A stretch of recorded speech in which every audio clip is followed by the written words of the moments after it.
Please rise when you're ready for our beautiful Sunday joy song this morning.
What a beautiful crowd.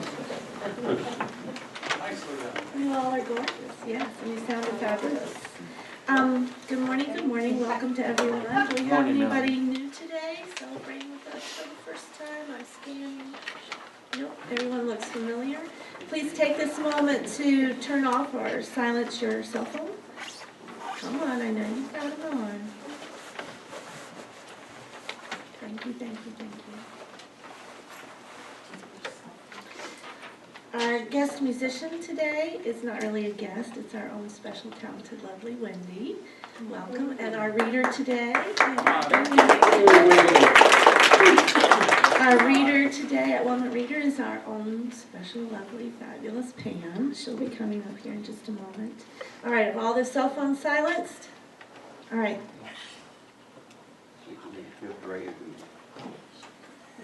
Come on.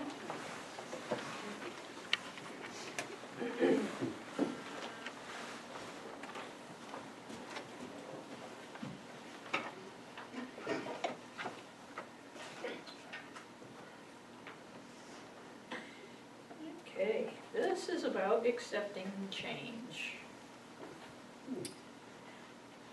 The winds of change blow through our life, sometimes gently, sometimes like a tropical storm. You may have been resting at places, time to adjust to another level of living, time to get our balance, time to enjoy the rewards. We have time to catch our breath. But change is inevitable and desirable. Sometimes when the winds of change begin to rustle, we are not certain that the change is for the better. And we may call it stressful or a temporary condition. but we're certain that we'll be restored to normal. Sometimes we resist. We tuck our head down and back and put our back to the wind, hoping things will quickly calm down and get back to the way things were. It is possible that we're being prepared for a new normal. Change will sweep away through our life as needed to take us where we're going, and we can trust that our higher power has a plan in mind, even when we don't know where the changes are leading us. We can trust that the change taking place is good. The winds of change will take us where we need to go. Today, help me, God, to let go of my resistance to change. Help me to be open to the process. Help me believe that the place that I'll be dropped off will be better than the place that I was picked up. Help me surrender, trust, and accept, even if I don't understand.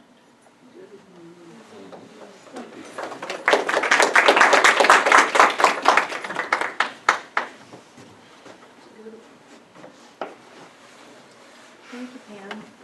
Our first hymn today is How Great Thou Art. It's found on page 6, and we'll sing first and second verse. So when you're ready, go ahead and stand up. Verse 6, How Great Thou Art. Sorry, page 6. Starting page 6, verses 1 and 2.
Good morning. How great thou art, and sings my soul.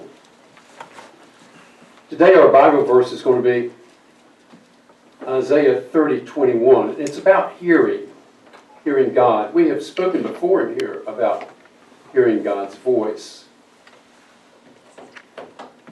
And there's a story that goes along with this. There was a man, and he went to an old family physician. You remember the old kind who was he was a kind man, and he was a GP, the general practitioner. They don't even have those anymore. And this man went for his physical. And he was sitting in front of the physician, and he said, "Can you bless my hearing?" Well, of course, the doctor said, "Oh, yeah." You know, he felt privileged. So he took his hands and laid it on the sides of this man's face. And they pulled his hands away after a short moment, and he said, "How was that? How was that?" And the man said, "I don't know. My hearing ain't until next week." Oh, come on.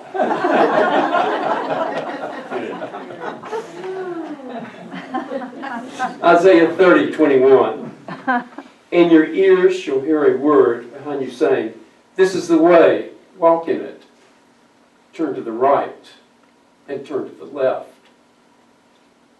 You know, God is speaking to us a lot of the times, and we don't pay attention. You know that intuitive voice that you have inside you. The one that says, "If I do this, it might be okay. You know, it's not going to hurt anybody else."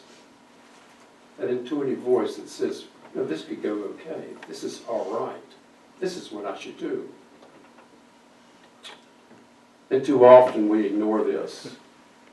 Too often we ignore these moments of God talking to us. We turn to the right and we turn to the left, and we don't pay attention. So I'm just trying to help us to remember next time you have that deep intuitive thought and you feel like you'd like to listen to God and trust in yourself, go ahead and take that action. Now's the time in our service that we say the statement of being. If you'll say it with me, it's in your orders of service. God is all, both invisible and visible. One presence, one mind, one power is all. This one that is all is perfect life, perfect love, and perfect substance. I am the end of his love, the expression of God, and I am everyone with his perfect life, perfect love, and perfect substance.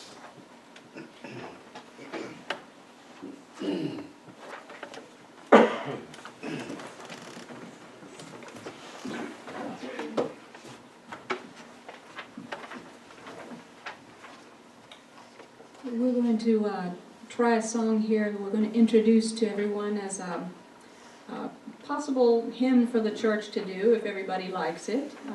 Some of you are familiar with it. I think I've talked to a few people whose idea it was to do this song, so some of you may know it. And so we're going to introduce it this morning and then give it a try with the whole church another time. If you like it and you'd like to sing it, let me know. If you don't, we'll wait to get it.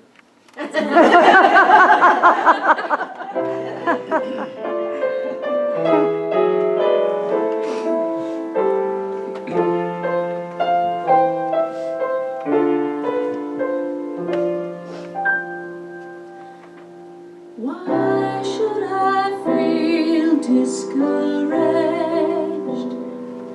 Why should the shadows come? Why should my heart feel lonely and long for heaven and home? When Jesus is my portion, my constant friend is He. His eye is on the sparrow, and I know He watches me. His eye is on the sparrow, and I know He watches me. I sing because I'm happy. I sing because I'm free. For His eyes on the sparrow, and I know He watches me. Let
I'm sure we'll be able to do that same job.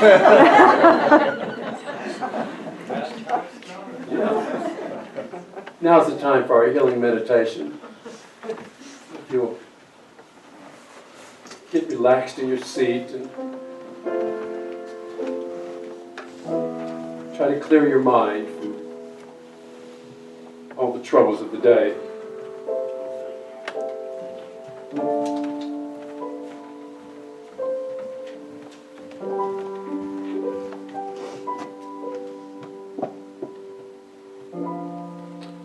Let's remember why we come here. Why we get up, get dressed, eat breakfast, why we come here. We come here to be around like-minded people. We come to celebrate our oneness with God, our omnipresent God. We come to give thanks for the week that was and the week that's coming.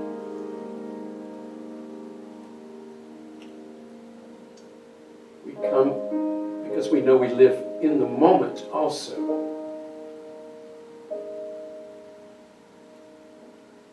In my hand I have someone's request for prayer. And I know each of us have a request for prayer also.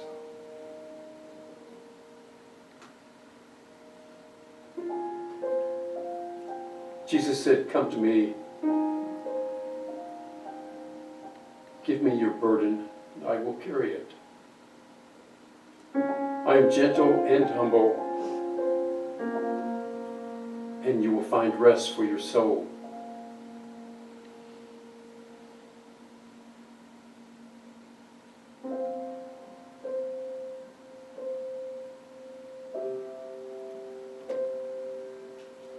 Father, thank you for this church, for our membership.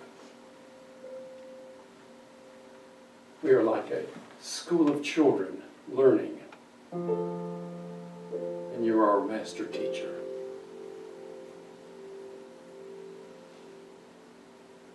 Thank you for showing us all the ways of love and humility and growth and unfoldment.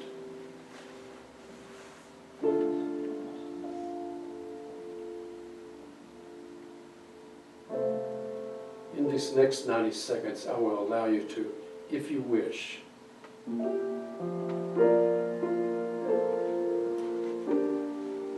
to thank God in your own way for all that we've been given and for the blessings that flow to you now and to those you love. Right now.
Thank you, Father, that we are of the world,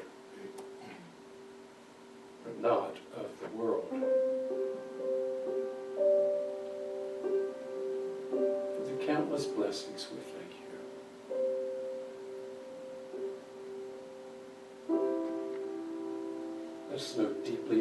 hearts that all is in divine order. God is all, and all is God. Amen. Amen. While we're in this prayerful mood, will you recite the Lord's Prayer? Our Father, which art in heaven, hallowed is thy name. Thy kingdom come, thy will is done, on earth as it is in heaven. Thou give us this day our daily bread. Thou forgive us our trespasses, as we forgive those who trespass against us. Thou leadest us not into temptation, but dost deliver us from all evil. For thine is the kingdom, and the power, and the glory forever. Forever. Amen.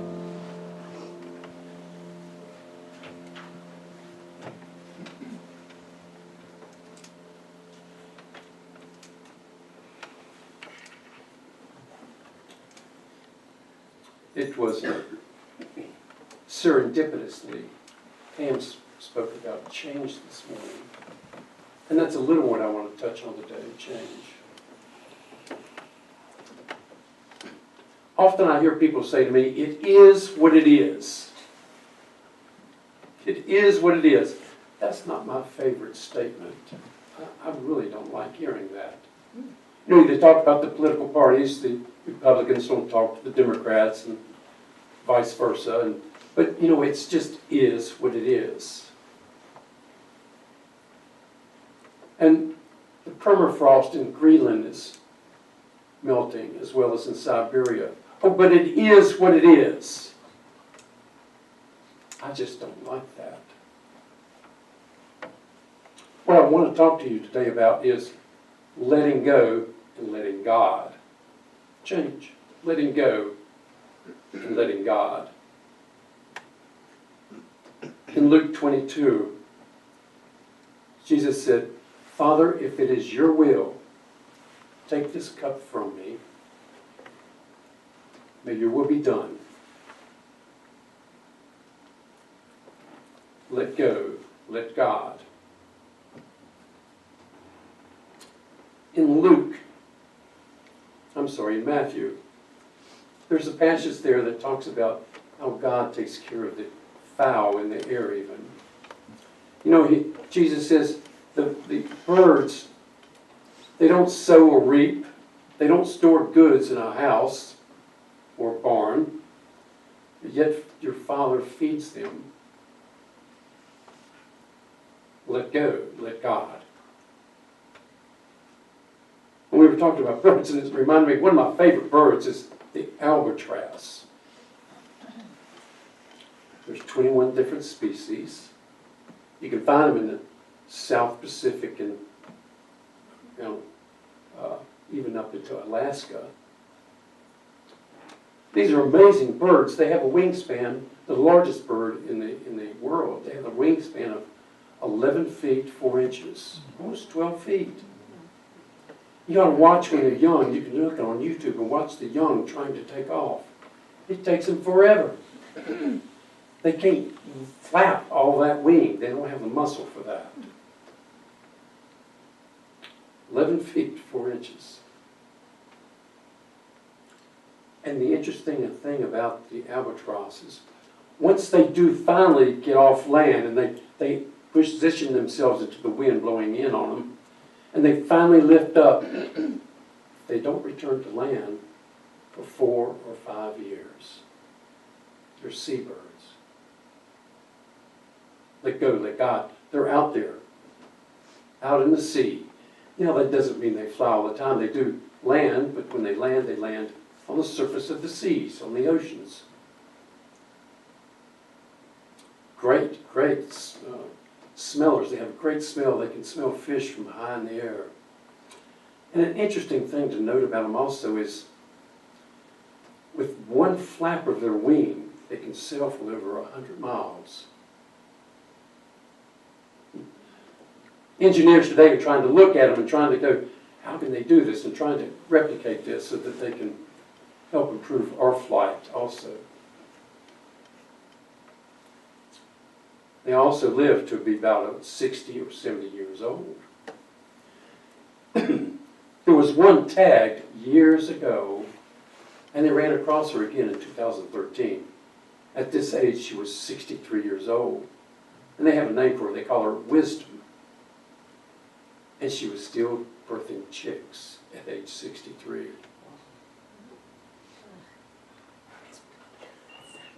They take a partner for life. They might have a partner for 50 years. They might have a partner for 50 years, but they're not monogamous. No. They found one chick. She had 49 different partners.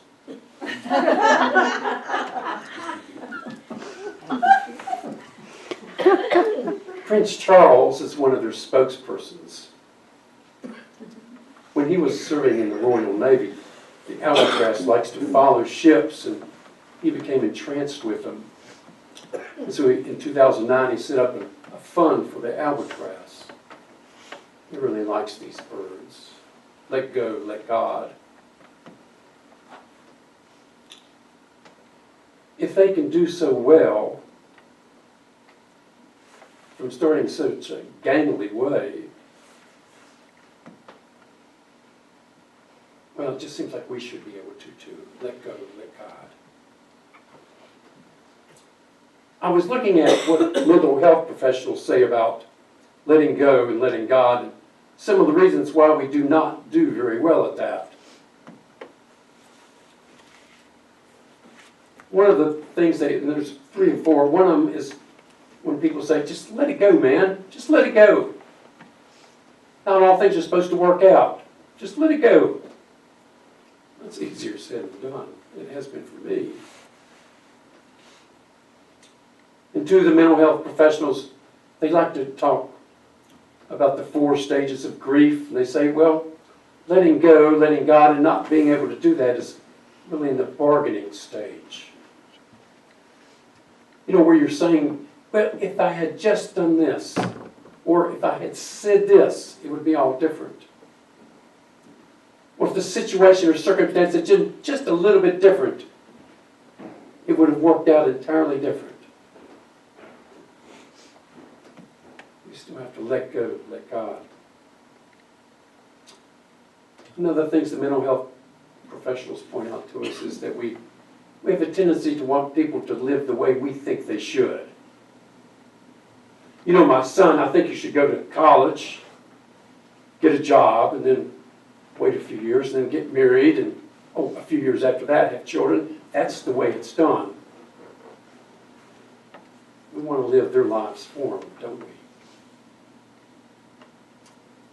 Let go, let God. And sometimes mental health professionals say, well, we resort to pity. We resort to pity like, oh, me. If they would just pay attention to me. It's me. I don't want to let go. If they would just pay attention to me. And then this I thought was interesting. Stalkers. Whether it's stalking a he or a she, stalkers have a hard time letting go because, well, they feel like, well, as long as I'm still stalking them, I'm in their life. We're not broken up. He or she. And then also mental health professionals tell us that sometimes unconsciously or either consciously, we just refuse to accept change.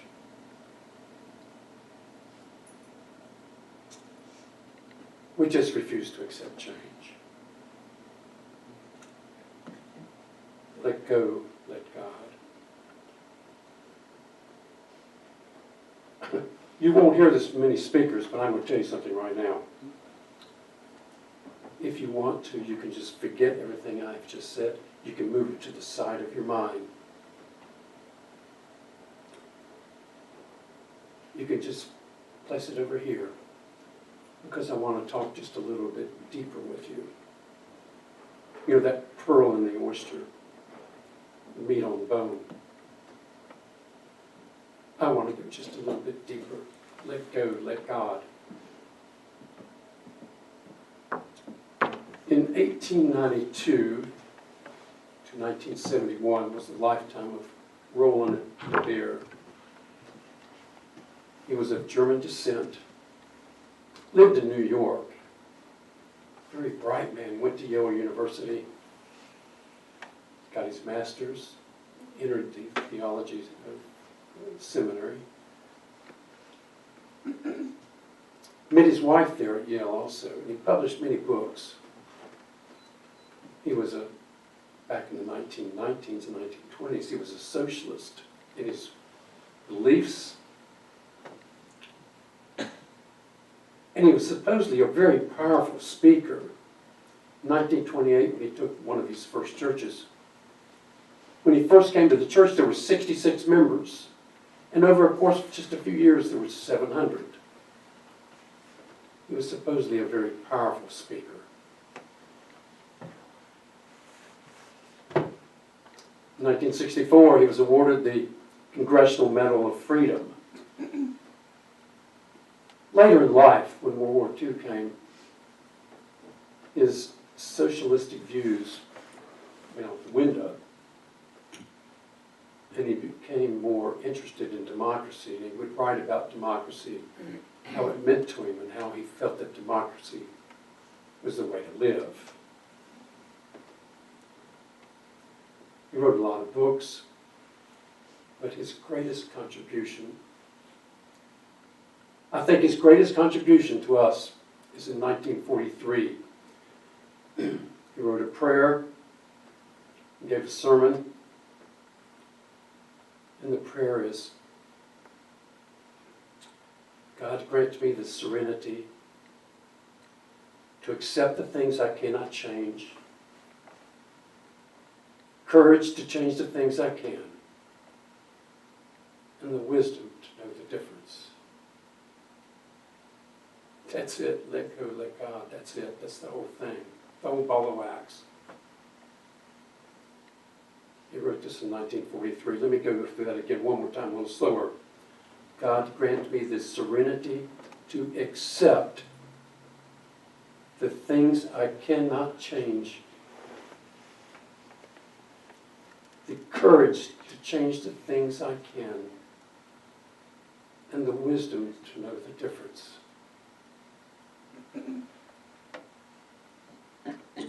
You see, I've come to realize when we pray for my son, my daughter, that situation, or we can bless that situation, but change me, God. Change me. Make me more loving, more kind, more Christ-natured, more humble. Change me.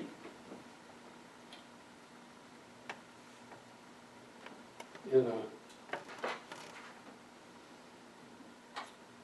1828 to 1888 was the life of a Chicagoan. His name was Horatio Spafford, S-P-A-F-F-O-R-D. He was from a wealthy family in Chicago, well-placed, monies. He became an attorney, and he was with a very, very prestigious law firm in Chicago. He had a wife, 4 daughters, and a son. He had it all. His son died when his son was 4 years old. He died of scarlet fever. And he said to the family, well, we need to heal. We need to heal as a family. So he had the money. He thought, well, I'll send the family to England, and we'll regroup together as a family in England. So he booked a passage to England. His wife and 4 daughters went, and as he was getting on the ship, he got called back to his offices. He had a real estate deal he had to take care of. So he said to his family, well, y'all go on, I'll follow later. Well, the ship was closer to the England shoreline than the Americans, and another ship ran into it. The ship sank. 226 lives were lost. His wife was found floating unconscious on a timber. She was saved by a rescue ship, and she was taken to England.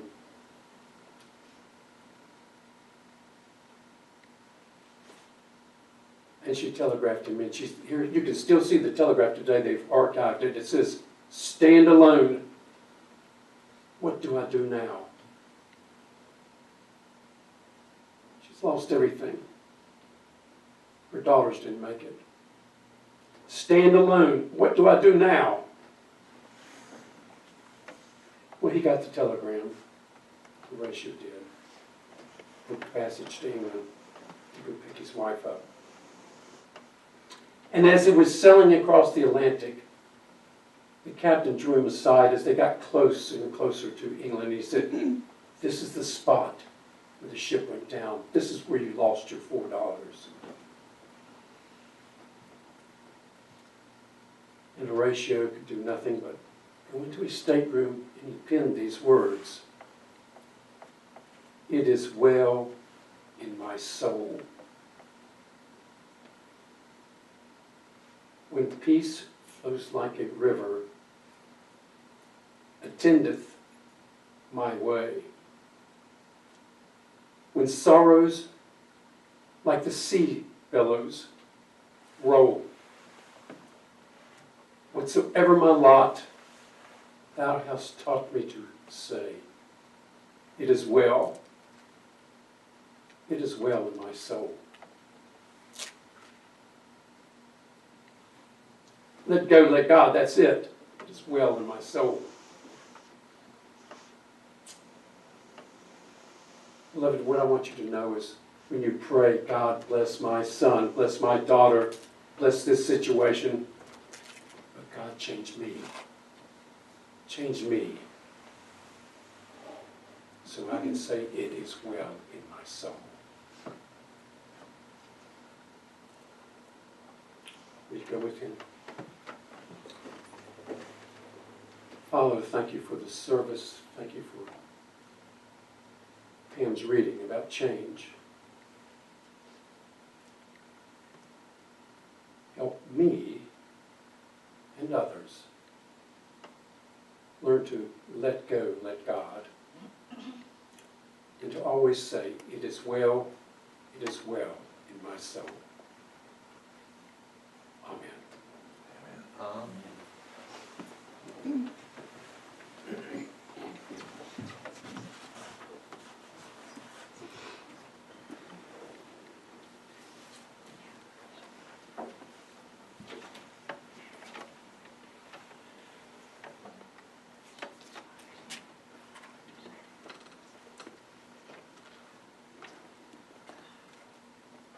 That was beautiful, although it was a close call. I asked him not to make me cry today so that I could sing. It was a very close call.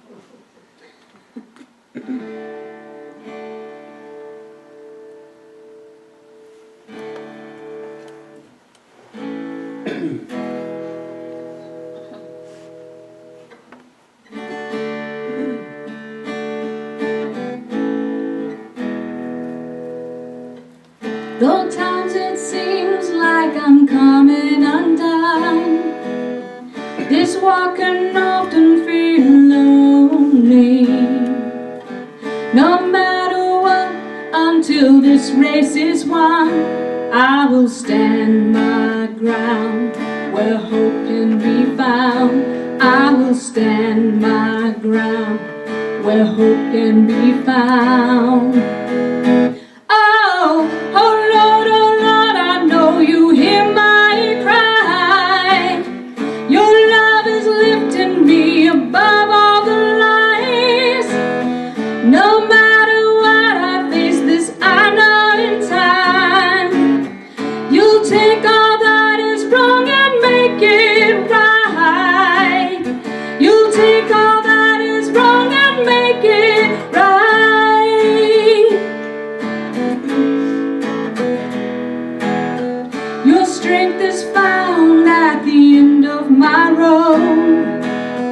Your grace, it reaches to the hurting.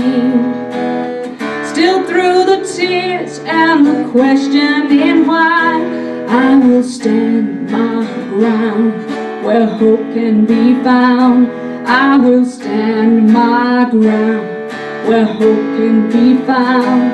Oh, oh Lord, I know you hear my cry. Your love is lifting me above all the lies. No matter what I face this, I know in time you'll take all that is wrong and make it right. You'll take all that is wrong and make it right. Make it right. Oh, make it right. I will stand my ground. I will stand my ground.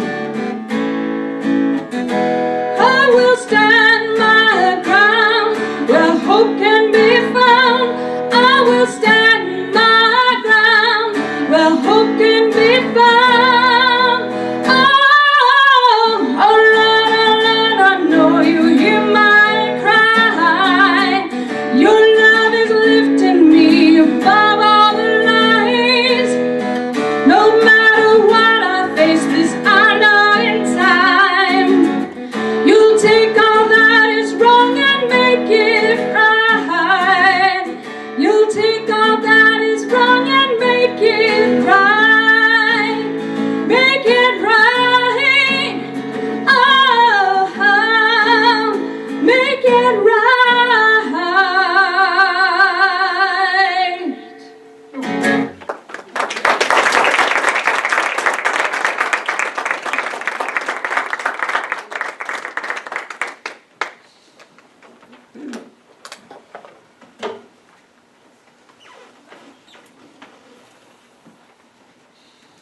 All right, it's that time in our service where we give back what was first given us. Ourselves, our times, and our possessions. If you'll join me, please, in our blessing of our gifts. Today I acknowledge God, omnipresent, as the source of all good, as the source of my good. With this acknowledgement, I accept His will, which is abundance in every aspect of my life. I release all thoughts of lack and limitation, and I am open and receptive to the increased flow of abundance to me right now. I joyfully accept the gifts of life and give freely of the special gift that I am. Through me, God omnipresent blesses and multiplies this gift for all. Thank you. All right, as those baskets are coming around, so is this one. It's an opportunity for you to take a name and say a prayer for the person on the paper, knowing that God blesses us all in the prayer.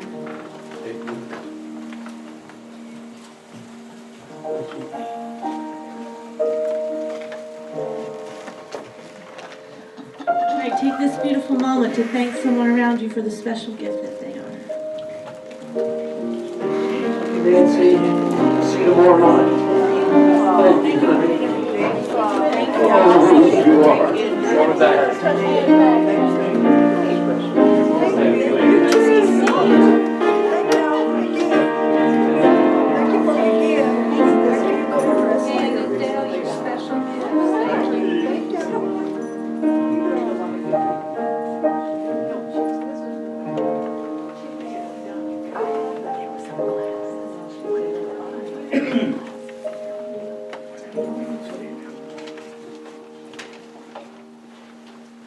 Good morning.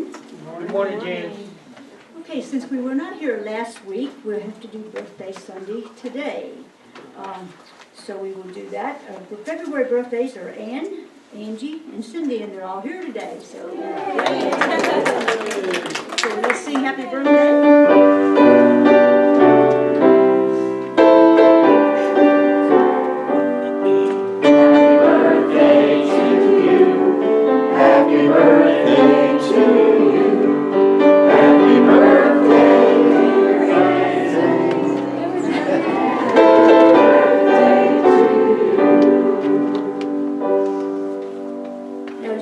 birthday Sunday, which is always the first Sunday of the month, we always have birthday cake. Well, you all missed it last week. Bob Dieter made his wonderful cheesecake, so you all missed it, but I did not. We actually, Bob and Ann and I went to coffee last Sunday and we had cheesecake for all of you all. But Bob was so gracious, he did not make another cheesecake, but he did make another cake for today, for birthday Sunday, so, and ice cream, so please join us for that next door. Next Sunday will be potluck Sunday, so bring something for that. Also, before I forget, welcome back Marito. You haven't been here in so long.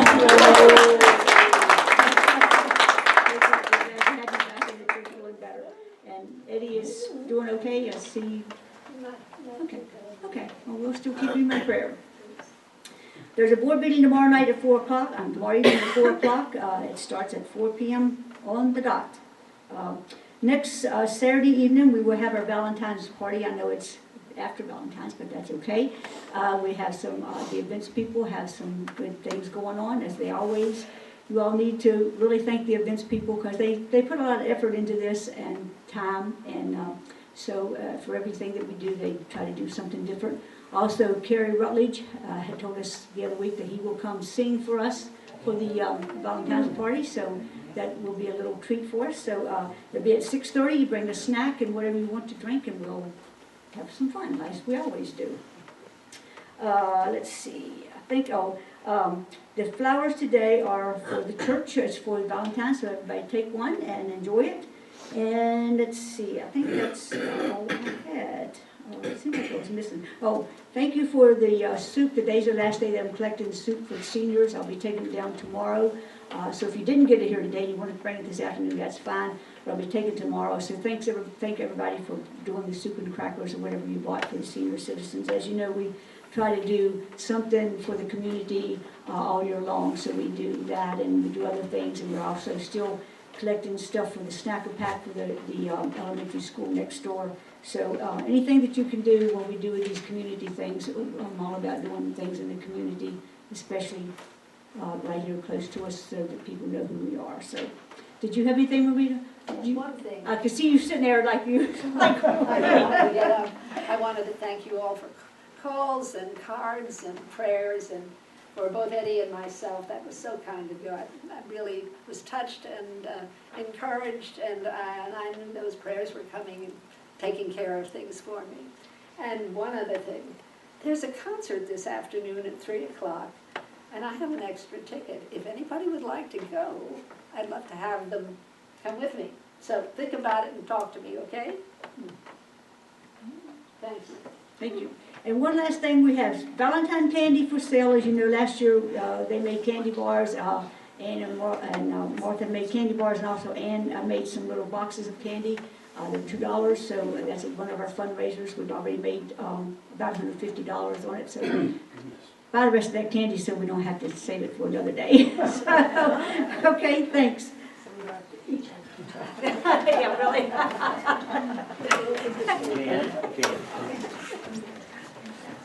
All right, join me in our last hymn, our closing hymn, page 96. Open my eyes that I may see all.